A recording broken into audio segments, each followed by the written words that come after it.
Շնորհակալություն պարոն Մելքոնյան, իրականում ժխտողականության քաղաքականությունը, որը այսօր այլևս նաև պետական քաղաքականության մակարդակով է ցավոք սրտի իրականացվում, շատ մեծ գործ ու անելիք իրապես ունեն եւ մասնագիտական հանրույթի ներկայացուցիչները, պատմաբանները, թուրքագետները, ինչպես արդեն դուք նշեցիք, այնպես էլ Սփյուռքի հայկական գաղթօջախները, որոնք որ տասնամյակներ շարունակ տեր են եղել հայկական պահանջատիրությանը եւ այսօր իրապես կենսական նշանակություն է ձեռք բերել այս գործընթացը չմոռանալը եւ շարունակել դրանով հանդես գալը, որտեղ այլևս մենք պատմական հիշողության խմբագրման այս գործընթացում ցավոք սրտի հնարավոր է որ բախվենք շատ վտանգավոր հետևանքների։ Հաջորդ ելույթի համար սիրով ուզում եմ խոսքը փոխանցել պատմական գիտությունների թեկնածու պարոն Սուրեն Մանուկյանին։ Համեցեք պարոն Մանուկյան։ Բարև ձեզ, շնորհակալություն հրավերի համար եւ հերթական այսպես հնարավորության խոսել մի թեմայի մասին, որը իմ մասնագիտական հետաքրքրությունների ծիրում է եւ նաեւ ինչպես եւ նշվեց նախորդ բանախոսների կողմից միայն մասնագիտական ծիրում չի, դա նաեւ իմ սեփական ընտանիքի պատմությունն է եւ բնականաբար երբ որ մենք խոսում ենք ժխտողականության մասին, երբ որ մենք խոսում ենք մոռացության մասին, մենք նաեւ մոռանում ենք, որ մենք այդ կերպ մոռանում ենք, մենք այդպես կարող ենք մոռանալ մեր անձնական պատմությունը, իսկ մարդ, որ չունի իր ընտանեկան պատմությունը, չունի իր անձնական պատմությունը, ինքը կորած է այս աշխարհում, ինքը չունի ուղենիշներ, որոնք կօգնեն իրեն շարժվել առաջ եւ կարողանան կերտեն այն ապագան դեպի որ ինքը գնում է։ Իմ այսօրվա ելույթը կլրացնի իմ գործընկերների ելույթները, եթե պարոն Այվազյանը խոսեց հիշողության քաղաքականության մասին եւ դիվանագիտական ջանքերի մասին, պարոն Մելքոնյանը խոսեց ժխտողականության եւ այս պատմական նարատիվների պայքարի մասին, ես կփորձեմ կենտրոնանալ հայոց ցեղասպանության գիտական ուսումնասիրության վրա, կփորձեմ գծել ինչ միտումներ ունի այն, ինչպես է այն շարժվել, ինչպես է այն սկսվել եւ ինչ ուղղությամբ է գնում եւ նաեւ կփորձեմ որոշակիորեն նաեւ բացատրել թե ինչու է դա կարեւոր։ Երբ որ մենք խոսում ենք ցեղասպանագիտության մասին եւ հայոց ցեղասպանության ուսումնասիրման մասին, պետք է միշտ հիշենք, որ սա երիտասարդ գիտաճյուղ է եւ ցեղասպանության մասին կոնվենցիան ընդունվել է 1948 թվականին եւ ցեղասպանություն երևույթը, որը միջև այդ անուն չի ունեցել, մարդկությունը միշտ էլ իր պատմության ընթացքում ցավոք սրտի իր քաղաքական հարցերը փորձել է լուծել այլ խմբի ոչնչացման միջոցով, բայց տերմին ինքնին չկար եւ միայն երբ որ Ռաֆայել Լեմկինը 1943 թվականին մտցրեց այդ տերմինը գիտական շրջանառության մեջ եւ հետո ՄԱԿ-ը ընդունեց որպես կոնվենցիա, մենք արդեն գոյություն ունենք մի երևույթի մաս հետ, որը ունի անուն։ Եվ այդ անունը եւ այդ երևույթը բնականաբար պետք է դառնար ուսումնասիրման առարկան, եւ բայց բավականին ուշ դարձավ 70-ականների մասին ենք մենք խոսում, 1970-ականների, բայց մի խնդիր կար, հայոց ցեղասպանությունը մի տեսակ չէր տեղավորվում այդ մեծ գիտաճյուղի մեջ, ինչու չէր տեղավորվում, որովհետեւ քաղաքական նաեւ խնդիրներ կային։ Խորհրդային միությունը շատ երկար տարիներ արգելում էր այդ թեմայով խոսել եւ Հայաստանում նաեւ այդ թեմայով շատ մարդ չէր զբաղվում եւ արգելքի պատճառով եւ նաեւ այն պատճառով, որ մարդիկ շատ դեպքերում դա չափազանց անձնական էին ընկալում եւ չէին կարծում, որ դա կարող է լինի գիտական հետազոտության թեմա։ Սակայն մենք հետո տեսնում ենք, որ 80-ականների սկզբից ցեղասպանագիտության մեջ մտնում է հայոց ցեղասպանության ուսումնասիրության թեման, մի քանի նվիրալներ կային, որ դա արեցին, Վագն Դադրյան, Ռիչարդ Հովհաննիսյան, մարդիկ, ովքեր փորձեցին կոտրել այդ պատը, որ կար, եւ ժխտողականության պայմաններում թուրքական թուրք գիտնականների եւ նաեւ Թուրքիայի կողմից վարձվածավ այլ լազգի գիտնականների հակադարձումը հաղթահարելով այդ թեման մտցրեցին ցեղասպանագիտական ոլորտ եւ մի առաջի հետեւությունը կուզենամ անեմ, որ այսօր մենք պետք է հասկանանք, որ հայոց ցեղասպանության եղելությունը եւ կատարվածը ցեղասպանության կոչելը գիտական կոնսենսուսի, գիտական փոխհամաձայնության կատարված փաստ է։ Աշխարհում չկա մեկ ցեղասպանագետ, ով ճանաչված ցեղասպանագետ, ով ընդունված է գիտական շրջանակներում,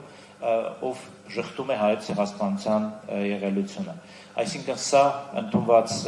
այսպես թեզ է, ընդունվեց թեմա է գիտականորեն եւ 80-ականներից արդեն սկսվում է հայոց ցեղասպանության ուսումնասիրությունը, մի քանի հետաքրքիր փուլերով է անցել, կուզենայի դրանք ներկայացնեինք, եթե 80-ականներին եւ 90-ականներին այդ վաղ ուսումնասիրություններում մենք հիմնական խնդիր էինք դրել եւ դա հասկանալի խնդիր էր, նկարագրել ցեղասպանության ընթացքը, հայոց ցեղասպանության այդ մեծ աշխատանքներ ստեղծել, մեծ պատկերը ներկայացնելու համար եւ ինքը Վահագն Դադրյանը, ում նշեցի, ունի ֆունդամենտալ աշխատանք, կոչվում է հայոց ցեղասպանության պատմություն, շատ հայ գիտնականներ կան, որ փորձել են այդ մեծ պատկերը, այդ համայնապատկերը ներկայացնել, ստեղծում են աշխատանքներ, հիմա մենք կարող ենք ասենք, որ մենք գիտենք ինչ է տեղի ունեցել 1915-1923 թվականներին։ Ընդ որում մի հետաքրքիր պարադոքսալ մի քիչ երևույթ, բայց մենք այսօր ավելի լավ գիտենք ինչ էր կատարվում այն ժամանակ, այն տարիներին ապրող մարդիկ։ Պարադոքսալ բան եմ ասում, բայց այն ժամանակ կոմունիկացիայի վատ պայմանների պարագայում, նաև մարդկանց շատ դեպքերում անտեղյակություն, շատ մարդիկ գիտեին ինչ է կատարում իրենց գյուղում, իրենց շրջապատում, բայց չէին կարող նույնիսկ պատկերացնել, որ այդ սարսափը կարող է տարածվել ամբողջ կայսրության վրա, ինչը եւ տեղի էր ունենում։ Այսօր մենք բավականին ուսումնասիրել ենք այդ թեման եւ ընդհանուր պատկեր ունենք։ Եվ այսօր փոխվում է ուսումնասիրությունը, մի շատ հետաքրքիր ձև է այն ընդունում, երբ որ մենք ուսումնասիրում ենք տարբեր բնակավայրերի օրինակները, օրինակ Դիարբեկիրի վերաբերյալ կան երկու շատ լավ հետազոտություններ, Հիլմար Կայզերը գերմանացի հեղինակ եւ Ուգուրոյնգուրը, ով Թուրքիայի քաղաքացի է, բայց քուրդ ազգությամբ գիտնական։ Մենք ունենք այն թափի մասին Ումիդ Քուրդի հետազոտությունը, մենք ունենք Ադանայի մասին Պետրոս Դերմատոսյանի ուսումնասիրությունը, Մուսա Լեռան մասին Վահրամ Շեմասյանի ուսումնասիրությունը, եւ գիտեք, սա շատ հետաքրքիր ոլորտ է, երբ որ դու ցեղասպանության ուսումնասիրությունը էլի բերում ես այն դաշտ, որի մասին ես խոսեցի, անձնական պատմությունների, քո սեփական բնակավայրում տեղի ունեցող իրադարձությունների վերաբերյալ։ Եվ կարծում եմ, որ շատ հետաքրքիր է եւ շատ կարեւոր է այդ ուսումնասիրությունները շարունակել։ Մյուս կարևոր բանը, որ երի տեղի ունեցավ եւ այսօր ցեղասպանագիտական ուսումնասիրություններում մենք տեսնում ենք, դա հայկական ձայնի ավելի հնչեղ լինելը, ինչի մասին եմ խոսում, երբ որ մեր այդ հիմնադիր հայրերը, հայոց ցեղասպանության ուսումնասիրության այդ իրենց աշխատանքները գնում էին եւ Դադրյանը եւ Ռիչարդ Հովհաննիսյանը, իրենք փորձում էին խուսափել հայկական նյութերից։ Ինչու, որովհետեւ մտավախություն կար, որ ժխտողականները կասեն, որ սա այսպես ոչ հավաստի տեղեկություններ է, դա ձեր կողմից ստեղված տեղեկություններ են, եւ օրինակ եթե Վահագն Դադրյանի գիրքը կարդաք, որոնք խորհուրդ կտամ երիտասարդներին անպայման ծանոթանալ այդ գրքի հետ, հայերեն թարգմանությունը նույնպես կա, Վահագն Դադրյանը գրեթե հայկական նյութ չի օգտագործում, գերմանական, թուրքական աղբյուրների վրա է գրում, որպեսզի այն լինի ավելի ծանրակշիռ, այն լինի ավելի հավաստի եւ ոչ մի այսպես կասկածի տեղիք չթողնի օբյեկտիվության վերաբերյալ, բայց հիմա մենք շատ ավելի ակտիվորեն, շատ ավելի այսպես առատորեն գիտական ուղում ենք այս անարտարությունը, որտեղ վերջին հաշվով մենք ունենք հազարավոր վերապրողների հուշեր, հազարավոր եւ այսօր երբ որ կասկածի տակ է դրվում հայոց ցեղասպանությունը, շատ տարօրինակ մի բան կարող ենք հարցնենք, հա, բայց ինչի մասին էին գրում այդ հազարավոր մարդիկ, ովքեր նկարագրում են իրենց անձնական կյանքը, իրենց փախուստը, իրենց փրկության պատմությունը, եւ միայն հայոց ցեղասպանության թանգարանում մենք 900-մոտ 900-ի չափ ունենք հենց անձնական պատմություններ գրի առնված եւ ձայնագրված եւ աշխարհի տարբեր համալսարաններում եւ թանգարաններում նրանք նույնպես պահվում են։ Այսինքն վերապրողների ձայները այսօր կարևոր նյութ են դառնում ուսումնասիրությունների մեջ։ Կա եւս մի կարևոր բան, միտում, որի մասին կուզենամ խոսեմ, ցավալի բան է իհարկե, բայց ցավոք սրտի մենք նոր մի թեմա ունեցանք, որը ստիպված ենք ուսումնասիրենք, դա Արցախի հարցն է։ Եթե նախկինում մենք խոսում էինք 100 տարի, 111 տարի առաջ սկսված եւ այսպես մինչեւ 1923 թվական շարունակվող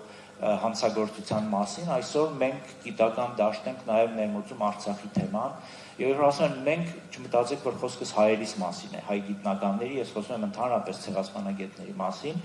եւ դրա վերաբերյալ ցեղասպանագետների միջազգային ընկերակցությունը, մի կազմակերպություն, որը միավորում է 700 ցեղասպանագետի ամբողջ աշխարհի, ունի ընդունված երկու բանաձև, որից առավել այսպես ուժեղը դա 2024 թվականի հոկտեմբերին, եթե չեմ սխալվում, ընդունված բանաձևն է, որը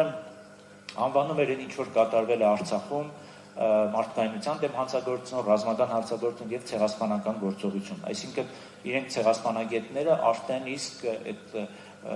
գիտական փորձաքննությունը կատարելով եկել են հանգել են այն եզրակացության, որ այն ինչ կատարվել էր Արցախում կարող է որակվել որպես ցեղասպանական գործողություններ։ Եվ նաև ինչի է սա կարևոր, սա կարևոր է, որովհետև թեման դառնում է ոչ միայն հայկական ուսումնասիրությունների թեմա, այլ միջազգային ուսումնասիրությունների թեմա։ Անցած տարի մենք գիտաժողով ունեինք, ցեղասպանագետների այդ ընկերակցությունը 2 տարի մեկ մեծ գիտաժողովներ է անցկացնում 200-300 գիտնականի մասնակցությամբ եւ անցած տարի մենք ունեինք այդ գիտաժողովը Բարսելոնայում էր եւ այնտեղ երևի 20-ից ավել մոտ 20 բաներ կային, զեկույցներ կային նվիրված Արցախին։ Ու էլ եմ նշում, դա ոչ միայն մեր հայերիս այսպես ելույթներն էին, այլ նաև կային այլ ազգիներ, Ադամ Միլլերը կար, Կանադայից գիտնական, Մելանի Օբրայենը կար, Ավստրալիայից գիտնական, այսինքն այս թեման ուզենք թե չուզենք, քաղաքական ինչ նպատակահարմարություն մենք այսօր ունենանք, ինչ ուղղությամբ այսօրվա Հայաստանի իշխանությունները փորձեն տանեն այս թեմայի ուսումնասիրությունը կամ քննարկումը, սա արդեն կատարված իրողություն է, Արցախի թեման այլևս ցեղասպանագիտության ուսումնասիրությունների մեջ է, իմ գործընկերները կշարունակեն այս թեման, դրա համար շատ չեմ ուզում խորանամ այս թեմայի մեջ, եւ մի բանի մասին էլ խոսեմ, որ երևի սրանով ավարտեմ, կա մի հայտնի գիտնական ցեղասպանագետ Հենրի Թերիոն 4 տարի շարունակ գլխավորել է, ղեկավարել է այս ընտրված նախագահն է, նախագահել է ցեղասպանագետների միջազգային ընկերակցությունը 2019-ից 23 թվականը եւ Հենրի Թերիոն մի թեզ ունեի, ընդ որում այդ թեզը ինքը վաղուց էր մշակել 16 թե 17 թվականին դրա մասին հոդված ունի գրած, որտեղ ինքը ասում է, որ մենք հայոց ցեղասպանությունը ուսումնասիրելուց մի քիչ սխալ ենք ընկալում ամբողջ կատարվածի, ամբողջ մտադրությունը եւ ինքը առաջ էր քաշում մի թեզ, որ մտադրությունը դա Օսմանյան կայսրության կամ Արևմտյան Հայաստանի հայերի ոչնչացումը չէր։ Մտադրությունը հայկական տարը ընդհանրապես այս տարածաշրջանին վերացնելու մեջ էր։ Եվ ինքը ունի մի թեզ, որ ասում էր Արևմտյան Հայաստանը իրենք նվաճեցին, բնաջնջեցին եւ 100 տարի պահանջվեց իրենց մարսելու այն ինչ որ իրենք արեցին եւ հաջորդը կարող է լինի Արցախը։ Ինքը դա գրել է ապրիլյան պատերազմից հետո եւ իր հենց մտավախությունը դա էր, որ եթե Արցախում նույն բանը տեղի ունենա, իրենք կմարսեն նաեւ Արցախը, որը ժամանակ դադար կտան եւ երրորդը կթեքվեն դեպի այսօրվա Հայաստանի Հանրապետությունը։ Ես չեմ ասում դա սարսափեցնելու կամ ինչ որ ահագնացող բաներ խոսելու մասին, ես ուզում եմ ասեմ, որ ցավալիորեն մենք ապրում ենք այդ իրողությունների մեջ եւ աչքերը փակելով եւ այդ ցավալի իրողությունների մասին չխոսելով եւ դրա մասին այսպես քննարկումները սահմանափակելով, չգիտեմ, արգելելով հարցը չեն լուծում։ Եվ հակառակը, երբ որ մենք փորձում ենք ավելի այսպես ավելի պրագմատիկ նայենք, երբ որ մենք հաշվարկում ենք բոլոր վտանգները, բոլոր սպառնալիքները, որոնք մեզ շրջապատում են եւ դրան adekvat գործողություններ իրականացնում, հնարավորությունները դա կանխելու, հնարավորությունները դա այսպես դրա դեմ առնելու ավելի մեծ են եւ վերջին բանը նաեւ սրանից բխող որ կասեմ դա այն է որ ցեղասպանագիտությունը նաեւ ինչու է կարեւոր այս թեման ուսումնասիրել ցեղասպանագիտությունը դա կիրառական գիտություն է ի տարբերություն շատ այլ հումանիտար գիտությունների որոնք շատ դեպքերում ավելի այսպես ֆունդամենտալ են եւ այսպես հիմնարար գիտելիքներ են ստեղծում, արտադրում, ցեղասպանագիտությունը ինքը ոչ միայն ֆունդամենտալ է, ոչ միայն ուսումնասիրում է անցյալում տեղի ունեցած ցեղասպանությունները, այլ նաև փորձում է կանխարգելել ապագա ցեղասպանությունները։ Մի քանի մեխանիզմ կան համաշխարհային, որոնք կիրառվում են եւ որոնք նաև այսպես ՄԱԿ-ի հովանու ներքո գործում են ցեղասպանությունների կանխարգելման եւ երբ որ մշտադիտումը, մշտադիտարկումը ատելության խոսքի քննումը, քաղաքականության իրականացումը, չգիտեմ, նախկին, այսպես վերաբերմունքը փոքրամասնությունների նկատմամբ, այդ ամբողջը մոնիտորինգ է արվում եւ կա այսպես աղյուսակ, որով օրինակ չափվում է, թե որ երկրում, որ հասարակությունում հնարավոր է, որ ցեղասպանության վտանգը բարձր է եւ իդեալական աշխարհում դրան պետք է հետևել ՄԱԿ-ի կողմից գործողությունները, որովհետեւ ՄԱԿ-ի գլխավոր քարտուղարը, չգիտեմ, գիտեք թե չէ, իր տեղակալներից մեկը կոչվում է ցեղասպանությունների կանխարգելման գծով տեղակալ, այսինքն մի հատուկ մարդ ունի, ում հիմնական աշխատանքը հենց ցեղասպանության կանխարգելելն է։ Եվ ցեղասպանագիտությունը տալիս է այդ տեղեկությունները, ցեղասպանագիտությունը սնում է այդ մարմինները, որոնք պետք է որ կանխարգելել։ Եվ դա շատ կարևոր է հիշել, որ ցեղասպանությունը դրանք կանխվող երևույթներ են։ Ճիշտ ժամանակին, ճիշտ գործողությունները, դիվանագիտական եւ քաղաքական ճնշումը, աշխատանքը շատ կարևոր է։ Եվ երբ որ մենք Հայաստանի Հանրապետ երիտասարդ Հայաստանի Հանրապետությունը ընդունում էր իր անկախության հռչակագիրը եւ այնտեղ մտցնում էր, որ Հայաստանը աջակցելու է միջազգային ճանաչմանը հայոց ցեղասպանության, դա ուղղակի այսպես խոսքեր չէին։ Շատ լավ հասկացվել էր, որ սա մեր ազգային անվտանգությունը մի աստիճան բարձրացնելու համար ուղղված գործողություն է։ Քանի դեռ մենք խոսում ենք հայոց ցեղասպանության մասին, քանի դեռ մենք պայքարում ենք միջազգային ճանաչման մասին, հավանականությունը, որ նման գործողություններ կիրականացվեն Հայաստանի Հանրապետության դեմ,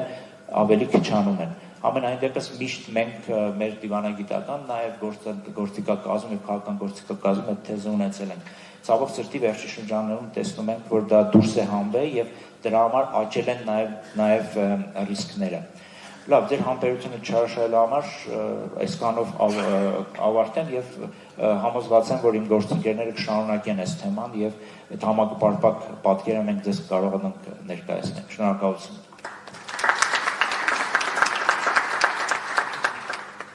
Շնորհակալություն, պարոն Մանուկյան։